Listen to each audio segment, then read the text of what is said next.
रक्षाबंधन सिर्फ कह देने से नहीं हो जाता।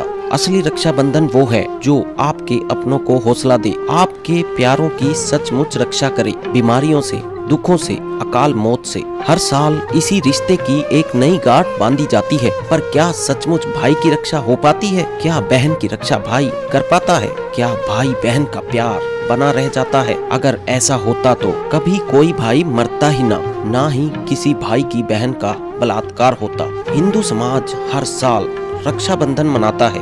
समाज को चाहिए कि इत्मीनान से, आराम से देखें, सोचें कि सच में वो क्या है जिससे हर भाई और बहन की रक्षा हो, जिससे किसी बहन की तरफ कोई गैर मर्द गलत नजर से न देखे, किसी भी बहन का रेप ना हो, कोई भी भाई या बहन बीमारियों से ग्रस्त ना हो, भाई या बहन अकाल मौत ना मरे। वो पूर्ण परमात्मा है जो सच में हर किसी की रक्षा कर सकता है। वो पूर्ण परमात्मा है जो जानता है कि कौन किस कारण से दुखी है, उसे कैसे सुखी करना है। वो पूर्ण परमात्मा है जो हमेशा सबको सुख, धन और तमाम खुशियां दे सकता है, लेकिन किसी से लड़ता नहीं, किसी पर एहसान नहीं जताता। भारत में हर वर्ष रक्षाबंधन के दिन लाखों भाई किसी न किसी कारण अपनी जान गंवा बैठते हैं।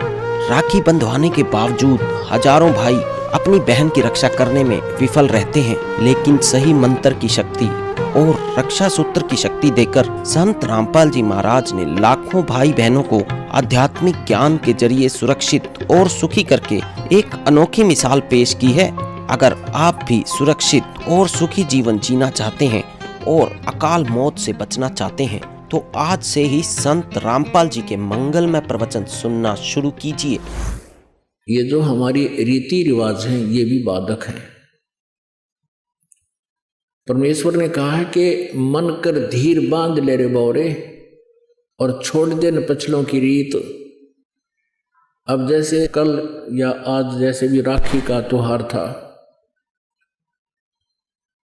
रक्षाबंधन का त्योहार था,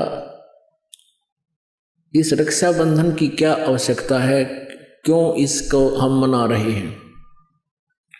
ये काल के चलाए हुए अपने इस टाइम पास करने की खातिर, टाइम वेस्ट करने के लिए और हमें पीड़ित रखने के लिए एक ये रीति बना रखी है।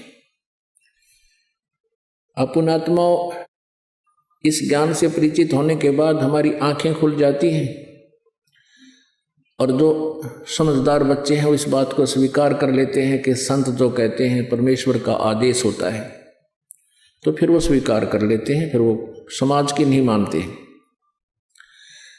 एक बहन ने बताया कि जी उपदेश लेने से पहले मैं राखी बांधने के लिए अपने भाई के वहाँ घर गई। वही रक्षाबंधन का दिन भाई की इंतजार कर रही थी। दुर्घटना के अंदर भाई की मृत्यु होगी, उसका शव आया, टक्कर मार मार कर रो रही थी। अब रक्षाबंधन की का उद्देश्य क्या है कि भाई राखी इसलिए बांधते हैं कि वो हमारी रक्षा करेगा। और भाई की रक्षा कौन करेगा? हमारा रक्षक। कहते हैं जो रक्षक है उसको हम भूल चुके हैं।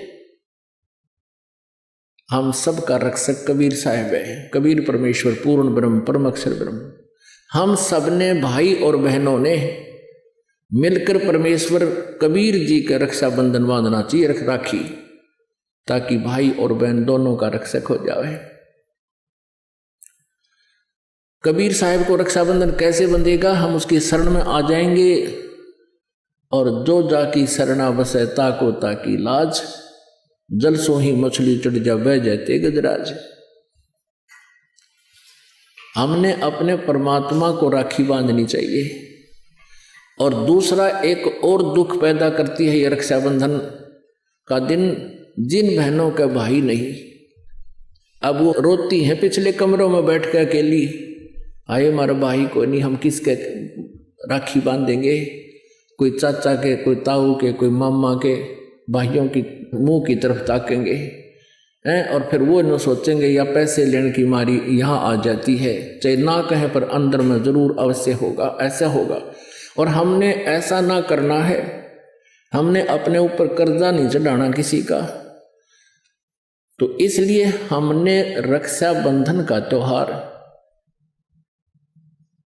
कैसे मनाना है? परमात्मा का नाम ले लेना है। और फिर ये 10वें दिन यहाँ त्योहार होता है, सत्संग होता है, इसमें आकर के हमने इस परमात्मा के ज्ञान को सुनना है। तो ये इस तरह के जो रीति रिवाजें हैं ये हमें पीड़ित करने के लिए है, हमारे को एक दूसरे से दूर करने वाली है। अब रिवाजें बन गई हैं कि बहन राखी बांधना आवेगी, उसको कुछ देना पड़ेगा, एक मजबूरी सी बन गई। तो ये भी हमारे नाते में दरार पैदा करती है। तो पुण्यात्माओं, जिन्होंने परमात्मा पाना है तो परमेश्वर के विधान को अपनाना ही पड़ेगा।